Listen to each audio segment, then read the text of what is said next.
ఇప్పుడు ఓన్లీ కాలింది ఒక ఇదే కదా? మనకి ఇప్పుడు లేబర్ వస్తారు, దీంట్లో మళ్ళీ వైట్ వస్తుంది అంతే. అంత ఎక్కువ నష్టం అయితే ఏం లేదు కదా? మొత్తం కలిపి కూడా ఇది మొత్తం వైట్ వెళితే ఒక 5-6 క్వింటాలు. ఓకే.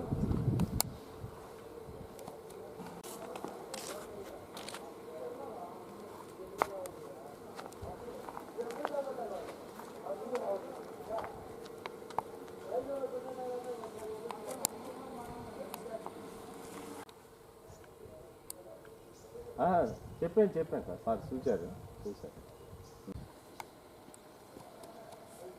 ఓకే. అలాంటి 20 అయిపోయినాయి వాటర్ మొత్తం.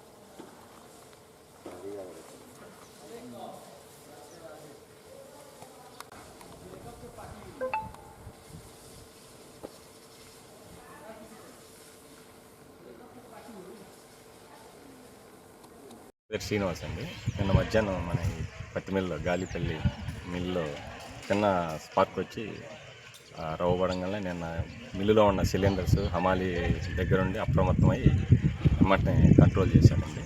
నిన్న వాటర్ హైడ్రాలిక్ కూడా పనిచేయటం వల్ల మనకి అందుబాటులో ఉన్న తొందరగా రికవరీ 4-5 క్వింటాల లోపు అయింది. దానికి ఇబ్బంది ఏం లేదండి, కొనుగోలు యథావిధిగా చేసుకోవచ్చండి. రైతులు ఆందోళన చెందాల్సిన అవసరం ఏం లేదు సార్. ఇట్లానే రైతులు అమ్ముకోవచ్చండి, ఇబ్బంది.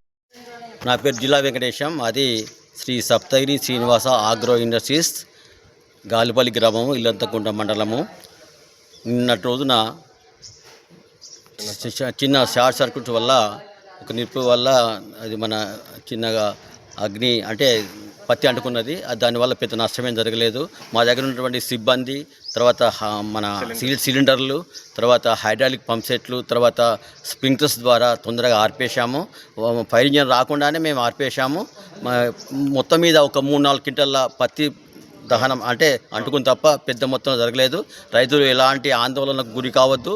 రేపటి నుండి అంటే 2వ తారీఖు నుంచి వెళ్ళి మా యొక్క మిల్లులో మీ రైతులందరూ కూడా యథావిధిగా వాళ్ళ యొక్క పత్తిని అమ్ముకోవచ్చు. సీసీఐ కొనుగోలు చేస్తుంది. ఇంతకుముందు ఎలా కార్యక్రమం జరిగింది అలాగే జరుగుతుంది. ఎలాంటి అవాంతరాలు లేవు. చాలా అంటే మీరు ఏదో అయిందని చెప్పి మాత్రం మీరు అనుకోవద్దని కోరుతున్నాం.